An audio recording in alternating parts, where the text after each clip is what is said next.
It's the TMZ Behind the Bar podcast with the TMZ lawyers, Jason Beckerman and Derek Kaufman. Before we begin, Derek, we have something of a programming note.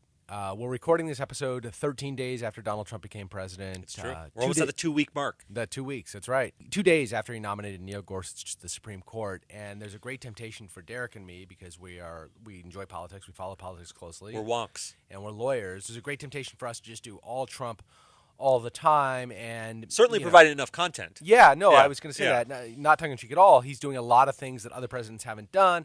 He has been turned away by the courts already. You know, are the executive orders legal? Can you just call Enrique Peña Nieto and threaten to send troops in? Things right. like that. I'm curious. He's doing unprecedented moves. Today he had a proposal to remove there's a prohibition if a religious institution, a church or a temple is a nonprofit, which they all are. Right now, there's a prohibition called the Johnson Amendment, where you can't lobby outwardly for a presidential candidate. He wants to get rid of that. So there's lots of things we could talk about. But another question: should he still be beefing with Arnold Schwarzenegger over Apprentice ratings? I mean, there's both normative questions and legal questions. But anyway, we're going to digress. This temptation, both because they don't fit squarely within the mission of the podcast, but also because we're frankly not sure that you guys want to hear all Trump all the time. But let us know. That was the next thing I was going to say. Let us know. By all means, write in if you have specific questions on Trump, and we will handle some of these in mail time. We had a couple great questions last week and the week before that on Trump and mail time. We handle those, so we can't talk about those. We don't know what Maddie has in store for us today. But we're taking a Trump breather today. Let's get back on firmer footing, unless we want to do a second podcast, like all Trumped Up, we could call it. Oh, Trumped Up. Just Trump, all Trump, wall-to-wall Trump. All the time. It's basically what CNN is doing. That's all right. Trump. So. All right.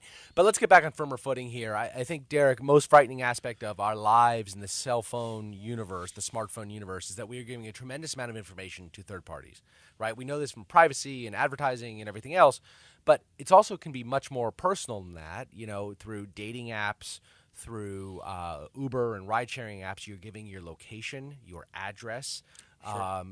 The personal, for dating apps, personal aspect, what you look like. You're posting photos online. We're in a brave new world. And this comes with it a huge amount of risk. And we've seen this played out time and time again. And I think we want to talk initially, just as a launching point of this, a recent lawsuit that's been filed involving the dating website Grindr. That's exactly right. So Grindr, you may have heard of it. It's one of the largest websites. It launched in 2009. It has 10 million users. It's a gay dating website. Right. It's a gay hookup or dating website. And there's a huge lawsuit that was just filed a couple days ago by a guy named Matthew Herrick, who accused this app, Grindr, of facilitating what he called an attempted rape and murder scheme. You don't get docs that get more inflammatory than that. And I have to tell you, we'll give you the sort of hits, runs, and errors on this thing. It is about the most egregious set of facts I've ever heard. When I initially heard that Grindr was being sued, I'm a former defense lawyer. I don't really believe in a lot of plaintiffs' lawsuits. Right. Most of them are garbage. This is an incredible lawsuit against Grindr. In my opinion, my humble opinion, is one of the most, again, egregious set of facts I've ever seen a company, being sued for. And I had the same response. I'm a former defense lawyer as well, and you look at these with a jaundiced eye. Yeah. You think a plaintiff's lawyer is just looking for a deep pocket, a quick payday, a quick settlement. This was actually pretty lurid facts. So what happened was a guy, this Matthew Herrick guy, was using the app, and he had an ex who was allegedly impersonating him through a series of fake profiles. Basically, he found a guy on Grindr, dated him for a little while. They broke up. And then this person who had access to his passwords and so forth from the dating relationship apparently started setting up fake profiles where he used Matthew's information, photos, location, workplace, phone numbers, used them in a series of fake profiles where he's putting out essentially sex solicitations. It's really lurid type stuff out there on Grindr. If you've ever seen, there's a lot of photos that are come meet me at my office. Yes. Come meet me at my home. Here's the address. Here's my address. Come see me in the workplace. I'm ready and willing for all these sexual activities. And this guy says tons of people came out over a series of weeks, just harassing him at his workplace, looking for sex, saying, I'm here, ready, in front of his boss. Embarrassing scenarios. Yeah, it would be like, go up to the front desk receptionist, tell them you're here to have sex with me, and then have her come back and get me. So his coworkers were then alerted to this fake profiles that were just nonsensical. Right, and he says some of it happened at his home. You know, it's one thing at your workplace. He says his home, there would be people in the hallway just refusing to leave. He said one time his roommate had to come out and got into a physical scuffle with a guy who was unwilling to leave. He said, look, I was invited here. I'm ready for my sex. And they got into a scuffle where cops were called. This guy lodged what he says in his lawsuit. This is the rub. Here's the rub. He lodged over 50 complaints, he says, to Grindr. There's a sort of a way to just send in, someone is impersonating me. He sent over 50 of those. He called the cops. he says at least 14 times. And then there's sent police Grindr reports. those police reports to document these complaints. In the complaints to Grindr, he was very specific as they would allow, with what was happening to this guy. And what did Grindr do about it upon learning this guy's life was now in danger? People are coming to his house. According to Matthew, nothing. Yes. They did nothing. They said, thank you for your input, and that's it. He sort of got the usual runaround, and nothing was done to protect him. And so he said, I'm filing a lawsuit. He found an enterprising lawyer who filed this lawsuit with all of these details about the harassment. And he says, you know who's responsible? Grindr. They didn't keep my data safe. They didn't keep fake profiles from being made. They didn't do anything when I alerted them to this fact, and they should have to pay for that. That's right. And this is not to say that the guy who was perpetrating these acts, he's the worst offender, the guy that did this. We got that. That's right. But at some point you rely upon, and you sign terms of use with these folks, and they guarantee to some level to protect your privacy. And he was going to Grindr over and over and over and over again, saying, not only do you have a fake profile, and you have a term in your terms of use say no fake profiles, so you need to act on that. Grindr allegedly did not do that. In addition to that, my life is now in danger. People are showing up at my house. They're threatening me with physical harm. My roommate, to your point, got into a physical altercation with someone based on this. You need to act. And as he wrote to Grindr, he got more and more concerned, and they did allegedly bupkis. And as you said, look, there were some indicia that this was a real problem. Some people send in complaints all the time that are thin. But if you go to the cops and you filed police reports, you would think that some action would be taken. Now, I'm sure in the terms of use, and he cites some of them in his lawsuit, but he obviously cites the ones that are helpful to him. You're not supposed to give away your password to people. I'm not sure if he actually ever, during the good times with this relationship that went sour, gave away his password. That's also maybe a violation of the terms of use. And they would disclaim warranty. They'd say, look, you gave away your password. How am I supposed to know that that's not legitimate, that you're not actually using the service to put out a sex ad? I would say he's got a pretty good case, though. Once I came to you and said, this is a jilted ex-lover. Police reports. You have an obligation to act. We all owe a duty of care to our fellow man, depending on the circumstances in which that duty arises. At this point, I think Grindr's on notice, and they have a duty to this individual as a former customer and as just a human being to protect him to some degree, simply by taking down these false profiles, which they had every right under the terms of use to do. That's right. And every power to do with a flip of a switch. At the very least, investigate this, give you some indication that he painted a picture for them where he said, I have this ex-lover. He knew that person's name. He could point them in the right direction to at least investigate and do something about it. And granted, this is a complaint, and we have to give you, Grindr hasn't said anything about this. They haven't issued their answer yet. This is very early in the going, so I don't know what their approach will be. But he's really painted a pretty horrifying picture. By the way, we did reach out to Grindr to try and get them to participate in the podcast, to send somebody on, and they didn't get back to us, which is fine. Very common with active litigation. They're not going to jump out and try to get out of it. But I just want to let you guys know that we, in fact, did give them a chance. This reminds me very much of the Jenny Jones case, which happened when I was sort of younger in my budding legal career. A very famous case. Actually, our parent company, Warner Brothers, was sued. So what happened on the Jenny Jones? So this was, for those of you who don't know, sort of a not quite a Springer-like, but it was not the physical fights, but the same sort of tawdry kind of things were discussed. It's sort of Maury Povich, Jerry Springer, that kind of ilk. Right. Yes, where you would she was huge. And one of her big things that she would reveal to people on stage, like a former secret admirer, or what a girlfriend was up to now, or the sex changes, and all the other things that these kinds of shows are known for. Embarrassing episodes sometimes. So they bring this guy Jonathan Schmidt on, who had been had this secret admirer, and Jonathan Schmidt wanted to know who the secret admirer was. So Jenny Jones sets it up that that Jonathan Schmidt's going to come to the studio, learn who his secret admirer is. He's very excited, and it turns out the secret admirer was a guy by the name of Scott Amador. And there's this big reveal. On the show, it's very clear that Jonathan Schmidt is not happy about this. He does not want to be associated as being a gay man. This is, Is he gay or is he? Jonathan Schmidt is not. He was heterosexual, so he was uncomfortable with having a male admirer. And he was very embarrassed by it. And apparently, there's some stories out there about how his life was sort of turned upside down, getting teased, getting ridiculed in the days after this encounter on Jenny Jones. So what does Jonathan Schmidt do? He goes and he murders poor Scott Amador.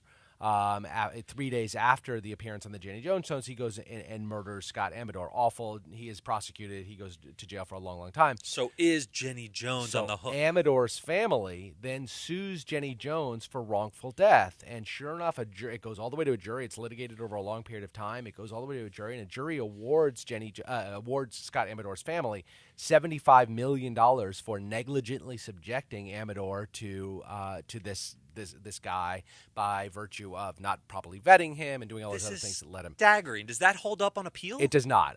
The Court of Appeal came along and said they threw out the verdict. Actually, a 2-1 verdict. So at the appeals court, there are sometimes 3 judges. In this case, there were 3 judges. And it was split. It was split court, 2-1. But in fact, they overturned the award. The court said they had no duty to anticipate and prevent an act of murder committed by Schmitz 3 days after leaving the studio. You got to wonder what the one jurist, to me, that sounds like an easy case, right? Yeah. I mean, Jenny Jones is not responsible for someone who has murderous impulses. Yeah. No matter what situation you put someone in, it's hard to link in a causation way murder to being on a talk show, right? Yeah. That I think is an uphill battle. It does seem very difficult. That's different. It's different than the Grindr situation where they were put on notice for a very long period of time that this was causing this person to be in danger. That's a very different scenario in the Jenny Jones case. I think that's right. The one probably judge who wanted to uphold the jury I want to verdict. see if you go the same place I'm going with. My sense is that person just wanted to show the utmost deference to jury verdicts, right? Oh, that was not where I was. Is that not where you're going? Because I was thinking, like, what kind of Yeah. sound jurist would actually say, 75 million sounds right? Usually under the law, there's a lot of deference. If we go through a jury trial, judges are more inclined to affirm a jury verdict, assuming the trial was run correctly, and it's a big deal to overturn something on appeal. So being overturned. Let me throw this at you, and I'm not sure I'm right. I could absolutely be wrong. I don't know who the judge was that refused didn't The want holdout. to overturn this. The holdout. That it was a different time. It was the late 90s, early 2000s when this was happening. Maybe not quite the acceptance of homosexual relationships that there is now. And it's possible, and again, I'm just hypothesizing here, I have nothing to back this up, that the judge thought, you're going to subject a straight man to knowledge of a homosexual, admirer, you get what's coming to you in that situation. So you think someone who is sympathetic to the intolerant prevailing mores of the time, and you can't put you see that? I mean, I could actually. Yeah. Judges, most judges, judges had it been a straight secret admirer that you revealed, right. we wouldn't have had this problem. But you subjected a straight person to this gay person that they may not have been comfortable with. And really, who would be comfortable with a gay person? This is the kind of result you should have anticipated. You've convinced me, actually, because when you think about judges are overall an older lot. You've become a judge maybe in your late 40s or 50s most of the time. So you got to figure in 95 that person was born in the 40s maybe, where they have entirely different values, So, a different value system. I think that's you're onto something. Again, we're hypothesizing speculating, but it's not just in the dating app situation. Although there are lots of other sorts of examples of this. I pulled an article about fake profile class action filed against Match.com. Same sort of thing. People are concerned their profiles are being used in a wrong way. Match.com is allegedly not stepping up, not properly monitoring their site. They're allowing these dating profiles to be put up there. And Match is gigantic. Match is a gay dating website, a straight dating website. It's all over the map, right? I think is it gay too? I think it's everything. I think you're just matching up people. It's like eHarmony. And there's another Grindr lawsuit called the Sopanaro lawsuit. This guy has meets 2 gentlemen for sex. Turns out that one of them is underage, although he had lied in his profile. He was prosecuted for having sex with an underage person as a result of this tryst. He then sued Grindr, saying, you didn't do enough to vet the age of this person. I was unwittingly brought into this threesome. I relied on you to vet your people. I think that lawsuit's not going to go very far. I think it's pretty weak, right? Yeah. I mean, although sleeping with an underage person is a strict liability offense, we say. Meaning if that person is underage, you are guilty. Hear us out. If somebody is 17, they say they're 18, they provide you with a fake ID, they get their parents there to say, nope, he's 18, their best friend, 18. You sleep with them, turns out they're 17, you are prosecuted. The fact that you thought they were 18, you had all this evidence, zero defense. You don't even get to introduce it to a jury. You slept with a 17-year-old. It really doesn't matter. That's what we think of that act in society, so we make it strict. So in our departure from Donald Trump, I think we hit on a great issue, which I love, which is the liability of these third-party companies for actions that are taken when you're using their smartphone app. And frankly, we could go on for 5 more podcasts about the privacy regulations that are put on. Oh, are you guys clamoring for privacy regulation? No, podcasts? I'm clamoring for somebody to tell me all about it. What do these companies have to do to protect your data and everything else? I mean, there's all. Ashley Madison. We know about the Ashley Madison hack, right? With the data that got out there, all these cheating husbands and wives were exposed. The only reason people used Ashley Madison was for discretion. The whole selling point was you can cheat on your spouse and we'll hold your data sacrosanct, and they lost. There's another one called H Zone, which I guess is a dating app for HIV positive individuals, so that they're not out in the whatever, so that they can know who each other are. And there's security experts who breached the system quite easily and exposed the fact that these individuals, like anybody who knows how to hack, could have gotten into the H-Zone's computer system and found out all of these individuals, and therefore de facto revealed their medical information, the fact that they were HIV positive. That's horrifying. And then they actually ended up suing the security company because they had, unlawfully accessed their data. But putting that aside, just the mere fact that, the Ashley Madisons of the world, the H-Zones of the world, may or may not have the highest level of security is quite disconcerting. And frankly, I think it's an existential threat to dating apps. It really is. And part of this is generational. I put my information in all sorts of websites. I buy things online. Like what? I'm constantly just buying and putting things on Amazon. Do you use a simple password like your birthday? No. I'm not telling you any more than that. But and I always had a great deal of trust, but this gives you pause, doesn't it? I mean, I just thought, this is an old people worry about what they put on the internet. Your grandma doesn't want to put her credit card, but everyone knows you put your credit card on Amazon.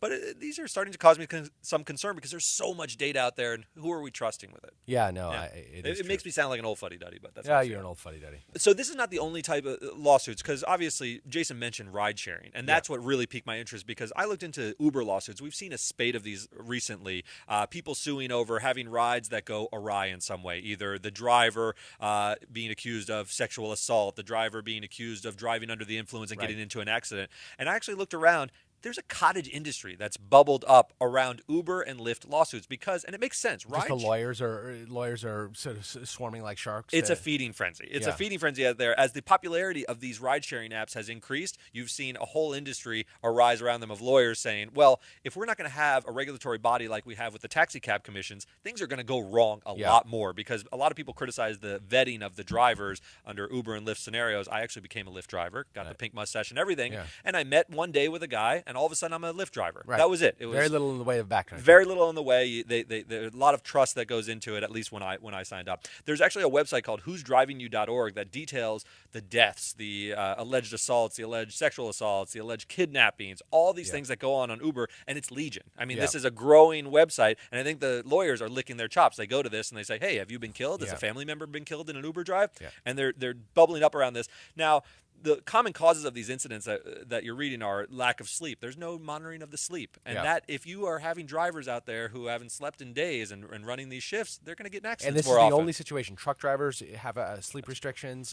Taxi drivers have sleep restrictions. Anybody who does transportation licensed by the state, they have these restrictions placed upon them about how much sleep they can get. They can only work so many hours. And they have these restrictions because there's been lawsuits in the past about sleepy truck drivers killing people. And then you get laws and rules in place, and you have these changes. Maybe those are going to catch up with Uber and Lyft. You got poor maintenance of the car. They're not looking at the cars. There's negligence on the road. There's what driving about under the more the influence. nefarious acts? I mean, I know there's this lawsuit out of California, another one out of South Carolina with horrible acts of sexual assault being perpetrated by the drivers against female riders when they're alone in the Ubers. Now, those are very interesting because a lot of those lawsuits that you see, the better ones, sometimes this just happens and Uber or Lyft are none the wiser. If someone's going to commit their first sexual assault, how is Uber to know that? But a lot of people are pointing to you're hiring known felons, and your background checks are so inadequate that you're not even looking at their criminal record. That's right. That is the kind of stuff that I think is going to get Uber and Lyft in trouble because that lawsuit, if you are endangering people with a riding app and you're providing this platform and you're allowing felons to come to someone's house and pick them up,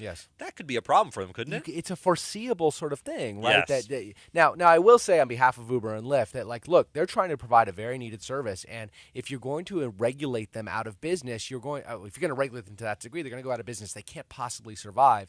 And at some point, it is not the employer's responsibility to monitor every single moment of the driver's life and their background. And people commit crimes. People in all walks of life commit crimes, and the employer is not always responsible for the commission of that crime. Now, here you'd say, well, to your point, they're going to the people's houses, they're one-on-one in the cars. Doesn't that raise the need for Uber and Lyft to do more? I don't know. I think it's an interesting argument. Here's the way I see it. The last point I would put on it is that Uber and Lyft, they're disruptive, newer businesses. That's what they use that term in Silicon Valley all the time. They're disruptors. So they disrupted the cab business. What's interesting to me is that, yes, regulations are going to have to come into place if there's a spate of these. The lawyers are getting involved. There's going to be some changes. And actually, maybe these riding apps default into a kind of new type of cab. Yeah. once there's enough regulations, maybe the way we should have done it in the first place was having cabs and Uber and Lyft start to look more like the taxi cabs. Right. I mean, the real advent of Uber and Lyft is simply that you can call from your smartphone very easily. Yeah, and I can't imagine a life without them. I use them. I use them a lot, but it is interesting to me that they may sort of drift into just looking more like the cab industry. All right. I think that's it. I think that's it. Did you just hear a sound? Yeah, I hope there's some mail time. Yes, there is. Who is that dashing voice, though? Parker, what happened to your... Oh, my goodness. Hi. It's Maddie today, filling in for Parker. It just sounds better as Maddie's mail time anyway. Oh. It Should we just has have an alliterative ring to to a Wally it. Pitt moment right here? You guys are building this up way too much. Go ahead, Maddie. So remember to write in your questions and comments to behindthebar@tmz.com. All right, so Kevin from Chicago says, I recently found the podcast and really enjoy it. I have been binging to catch up, so big fan here, guys. Thanks, Kevin. So the question is, are you guys defense or prosecution or both? Do you have a preference? Well, we're neither right now. We're in-house lawyers at TMZ. But what that are we makes temperamentally? That makes us defense lawyers, Sure, right? That sure. we're in-house. We defend this company against things that come away. Actually, our main jobs, and I think this is jobs of any in-house lawyer for a company, is to avoid getting claims at all. That's the main thing that we want to do. Defensive posture, yeah. Yeah, exactly. But we came from... Derek was a bankruptcy lawyer, so he was. represented big, bad corporations when they didn't want to, pay their creditors, right? That's right. Usually there's the big debtor and there's the big creditor. I represented the people asking for money that hadn't been paid. That was typically what I did in big Chapter 11 bankruptcy cases. I don't think either of us were prosecutors. So prosecutors means a criminal, a state attorney who is prosecuting individuals. In those captions, you'll see U.S. versus a person. That's a prosecutor is representing the U.S. But we also weren't plaintiff's attorney. I did a little bit of plaintiff's work, but only on behalf of companies that I usually represented as defendants. When I first started in the law, I represented big tobacco, big pharma, big asbestos, anything big cars, General Motors, big alcohol, big bad people who pay big bad fees. That's right. Now there's a lot of people on the plaintiff side take their work on contingency. Jason and I probably didn't do much contingency work. We liked getting our hourly fee because it's a little smoother. Yep. You don't have to win the case to get paid. Yeah, but we're generally speaking with defense lawyers. We were defense lawyers. Right. All right, next up, this is the Trump question you guys have been clamoring for. Mark. Don't call it. I hope we know the answer. Did you say don't call it a comeback? No. I hope we know the answer to it because it'd be embarrassing to say, we could do whole podcasts on Trump. And don't know the answer to that one. Next. All right, so Mark from Toronto, he first says, big fan of the show as well. I have a question on executive orders. Can you explain how they work? This is a great question. Who I'm sorry, what was the gentleman's name? This is Mark from Toronto. Mark, big fan from Toronto. Wait, he has more to ask. Sorry, Maddie. Yeah, guys. This is rockier than I expected. I'm sort of missing Parker now. But he just continues. So I was surprised that the Muslim ban could be implemented so quickly. Sadly, most of my knowledge of the American political system came from watching Schoolhouse Rock. Keep up the great work. Oh, I love Schoolhouse Rock.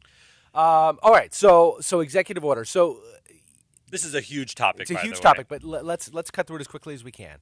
So Congress does not do everything itself, although they are the primary lawmaking body. Over the centuries of the American democracy, they have vested a lot of power, especially over the regulatory agencies in the executive branch, to the president, allowing the president to make unilateral decisions. Regulatory agencies like the EPA, those kind of big, and in this case, the ICE, the Immigration and Customs. Well, Immigration and Customs Enforcement, I believe. Yeah. ICE.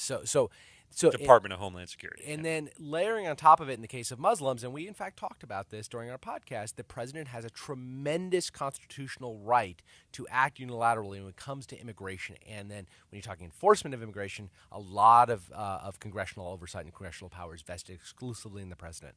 But it's not unlimited. Congress has a right. That's right. It's not unlimited. He gets a bunch of discretion in certain areas, immigration being one of them because it relates to national security, and the executive is the commander-in-chief. He's entrusted with protecting the nation, so he has a great deal of latitude in that area. But usually you'll see an executive order coming from the word sort of the executive, obviously, and it's to execute laws. So usually it is pinned in some way to a law that Congress has passed. For instance, the so-called Muslim ban is what they're calling it. The preamble to that executive order, if you read the text, looks to statutes that have been passed for the broad statutory authority to then execute that law in a particular way. So and the that's broad how statutory I think authority of it. is to prevent terrorism, and it allows the president, specifically Congress gave the president great authority to do what is necessary to prevent against the influx of terrorists from, and specifically I believe the law says, from countries known to be terrorist actors. And so Donald Trump shoehorned this executive order in with those laws that set up the basis, the parameters. He said the way I'm going to accomplish that is this way. I think a clearer example is also the wall. So he passed that. He issued the wall executive order, and what that said was there was this act in 2006 where it said we need to secure up the borders. George W. Bush had this act that said we need more fencing, better cameras, and he said, you know what, we actually need better than that. We need a wall on the southern border, and it's actually connected to having a safe fence down there is having a full wall. So sometimes they're tethered in that way. Now, the limitation, although it's not a limitation in practice at all right now, is that Congress can go and overturn the president's executive orders on a one-by-one basis. Now, to do that, you need to pass the law, which is 50% of Congress, to pass a law overturning the president's executive order. But, of course, the president has veto power, and if the president then vetoes that withdrawal of that taking away of his executive order, it would have to go back to Congress, and they would need a 2/3 majority. So in practice, in order to overturn a president's executive order, you would need one of primarily. Oh, this is a civics class now. 2/3 of Congress to overturn it, number one. Or number two, you'd need a court to say that it was unconstitutional or didn't actually, like if Trump's Muslim ban, although it may have been consistent with a law that was passed by Congress previously, it actually violates the Establishment Clause of the First Amendment. Right. Then the courts could say, no, we don't care about the president's authority. We're going to declare this unconstitutional. That's the checks and balances. Now, a lot of people say strong presidents use executive orders a lot. Lincoln, you think of as using executive orders, some of the FDR executive orders. But there is a downside, right? Because when you govern by executive order, those are inherently weaker than laws that are passed because the next president who comes in can just issue a new executive order. Which we're seeing Donald Trump do to a lot of President Obama's executive orders. President Obama couldn't get health care through in the traditional way. He did a lot of executive orders for how to fund the Obamacare and the like, and Donald Trump is beginning the process of ripping those up. So we're seeing the inadequacy of executive order as a lawmaking sort of device. Exactly right. All right. Thanks so much, guys. Remember, subscribe at iTunes, Behind the Bar, TMZ Behind the Bar. Send us more questions. Send us more questions. We love it. We've seen great growth in the podcast. We couldn't be happier. Have a great week. See you guys. Thanks for watching. If you want more nerdy deep dives into the legal side of celebrity news, hit our subscribe button right here. And check out our previous episode over here.